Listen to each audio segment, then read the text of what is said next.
Welcome to our YouTube video on Zero Defect. I'm your assistant, here to provide a clear and concise explanation of what Zero Defect means in quality management.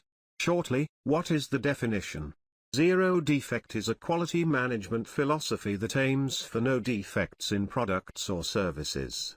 It emphasizes doing things right the first time, preventing errors rather than fixing them later. Think of Zero Defect like sending a perfectly written report without any typos. The goal is to get it right the first time.